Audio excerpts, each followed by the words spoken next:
So I wanted to talk about food, and I brought some items from my kitchen into my office, and I wanted to show you what it is I look for when I'm shopping. And I'm looking always for the most simple ingredients, real food, all right?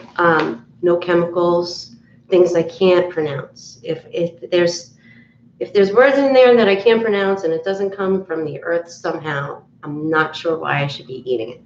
So I feel like it's going to do something to my system. It's not meant for my body. So what I look for is this right here. All right. I'm going to see if you can get a good picture on that. Okay. That's a non-GMO verification. And what that is it basically tells me that, and it's actually not a label, even though some people get it confused. It's actually a non-for-profit group that actually works and verifies the food, and they have guidelines. So I, for a very long time, have watched them, and I feel like they're good to verify. But now there's actually, like, the more I'm getting into this, the more I see that there's now other companies that are verifying. So now you got to verify the verifying, something like that. It's getting confusing for a reason. Here's another one. All right. I get beans, and here's why. A while back, I read that the FDA allows a certain amount of bugs and branches and crap, basically, in ground coffee. So I said to myself, well, I'm going to get beans. And at least if I can get, I got this off of Amazon. It's good. I'm going to find a better one. But I'm looking for, like, if I'm going to do this, like a nice, flavored coffee, something organic, and I'll just take care of it at home. I have, recyclable little cups, and I make my coffee that way. Again, I brought this up for a few reasons. One, because here, this is what I'm always looking for, okay? If you aren't familiar with it. It tells me at least the USDA says it's organic. That's a good thing for now. And again, here, this is a bonus when I see both.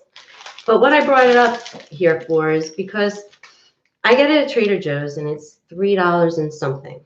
But I noticed very recently I was in, like, a bigger chain that doesn't have this kind of food as much. And what I noticed is it was like $5 or $6 for rice cakes. And I'm like, that's nuts. So I wanted to bring it up here to kind of remind you, shop it. I go to 3 or 4 places. I know it sounds like a lot, but I go and I know I need this, this, and this, because I found my favorites, and I know what my family likes, and I know what the labels look like, and I'm good. And that's basically what I teach other people to do, is read the ingredients, understand what you're eating, and then make it a favorite. And you'll actually realize that you'll reduce the ingredients that you eat all day. And then you realize you're eating real food, and you're going to lose weight, and you're going to get healthier and feel better. Last thing I wanted to show you. Okay. I'm not sure if you're familiar with SodaStream. I love it. I found it years and years ago. I love seltzer water. I don't drink anymore, and seltzer water has become my go-to. And sometimes I put fruit juices in it, and sometimes I put organic lemon in it. It's a good detox. But I now make my own seltzer water more than using the cans or the bottles, because if you look on the back of their seltzer water, I noticed that they say carbonated water, and then they also say natural flavors. And when we went to a Mexican restaurant, which was pretty authentic, and the drinks were pops that came from Mexico, you flipped it over, and I always read ingredients. And what I noticed is it was like all these other chemicals, and like, because they have to, in other countries, they have to explain all the ingredients. We don't have to explain all the ingredients, so we get natural flavors. So what's a natural flavor? So I realized wow, those natural flavors are really probably not as natural as I'm thinking. So way back when, even, I've got myself a seltzer water machine, SodaStream, and I've had it for 5 years. It's probably the longest appliance in the kitchen that hasn't broken. And it's good for the environment. It's just the way to go. It's cheaper. And I also have a countertop water filter. And so I take this, I fill it up from the water filter that comes from the sink. So I use the water, but I get it filtered. And then I make this and I make my seltzer water, I pop my in, and I go for the day.